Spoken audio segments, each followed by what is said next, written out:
Alright, good afternoon everybody. First I want to let you know I am currently coming to you with this video from my car because it's about the only place that my family does not interrupt me. I cannot tell you how many times I've gotten about like 5 or 6 minutes into a video and then I get interrupted and have to stop because I don't know how to pause and keep going because I have no idea what I'm doing.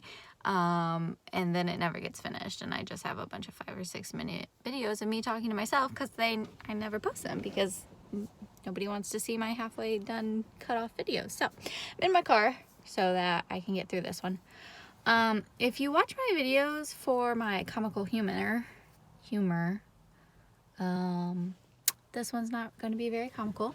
Instead, I'm actually going to be really real with you and share my experience. Today is Pregnancy and Infant Loss Remembrance Day. So I'm going to give you a little bit of my experience. If I cry, I'm sorry. It's a real intense topic. But I just kind of want to put this out there because unfortunately it's a really taboo subject, and one thing that I found that really helped me when I went through it was knowing that other people went through it. Like, nobody talks about it, so nobody really knows how common it is. But about 25% of women have a miscarriage. So that's kind of a lot to not talk about it. So I'm going to give you guys my experience. Yeah, and maybe it'll help somebody who's feeling like they're kind of alone. My husband and I got pregnant in January of 2017. Well, December of 2017, my bad. And on February 21st, we had our first appointment for our ultrasound. I was 10 weeks pregnant. And the whole pregnancy, I was actually pretty nervous. I just kind of had this feeling that things weren't going right. I had all the symptoms. I didn't have of a normal pregnancy. I didn't have any miscarriage symptoms, but I just had a feeling something wasn't right. So the day of our first appointment, I was very, very nervous.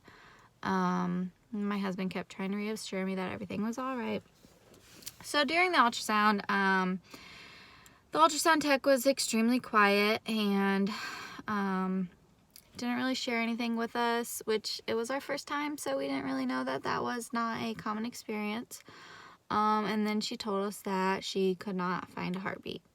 And our baby had stopped growing at 9.5 weeks and stopped having a heartbeat. And I was pretty devastated. It was really not great. We were at the doctor's office for quite a while after that. They gave us all our options and gave us some time to just kind of process everything. But it was pretty apparent to me to have the D&C because I had no miscarriage symptoms, so they couldn't give me a definite time of when it might happen or even if my body would do it naturally at all. So we scheduled the D&C for 2 days after that. So on the 23rd. And the next 2 days were just absolutely awful. I cried constantly and I felt like it was my fault. And the doctor made it very clear the day of our first appointment that it's very common and it happens and there's really nothing you can do to avoid it.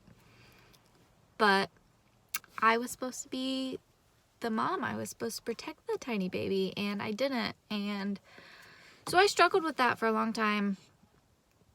Honestly, I was kind of ridiculous. Like, the day of my surgery, I refused to get out of the truck, which just is ridiculous, honestly. Like, there's no changing it. But I was just really hateful to everyone around me. I refused to get out of the truck. I didn't want any part of it. And obviously they coerced me out of the truck because I couldn't stay in the truck. So we had our surgery on Thursday. Recovery was absolutely awful. They tell you that you might bleed a little bit for about a week or so, but then it gets better. I did not have that experience. They actually missed tissue during my surgery and I ended up having like a miscarriage anyway. So I was in a lot of pain. I ended up in the emergency room and it was all just really rough. So my my baby was supposed to be due September 18th. So I kind of just wanted to put my experience out there.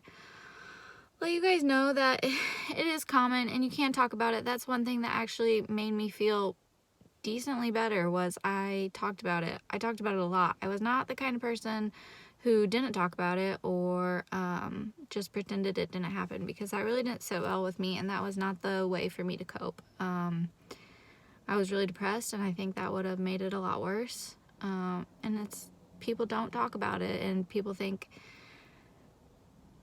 I don't know, somehow there's shame in the fact that you didn't have a successful pregnancy, and it's not shameful because it's not your fault, and it wasn't my fault.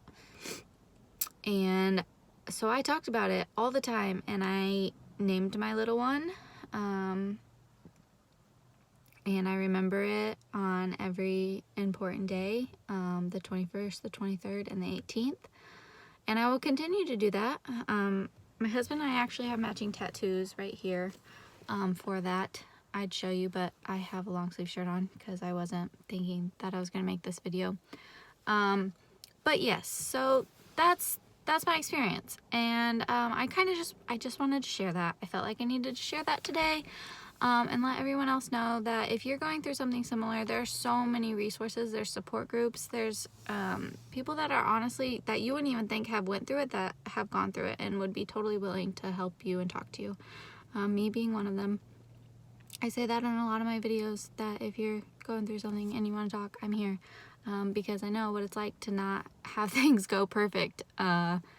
So it happens, and sometimes you just need someone to have that experience with you, even if they just are just there to listen to you be angry about your experience and not say anything. Because sometimes that's just what's gonna, like, nothing's gonna make you feel better. So sometimes you just need someone to listen to you not feel good. And I will say, through my experience, I had such a good support group, and I think that's a very important factor. My husband was absolutely amazing. The day of my surgery, he was literally a champ, and I know that was really hard for him because he was going through something awful too. He lost a baby too, and he just really made me his priority, and he was great. And my mom came. She was great. So if you are going through it and you're just struggling, don't feel like you can't talk about it. Don't feel like it's a secret, shameful subject, because it's not. It happens. It happens to a lot of us, and you are not alone. So that's my post for today. I just wanted to put that out there for you all. I will be more uplifting next time I post, I'm sure. Bye.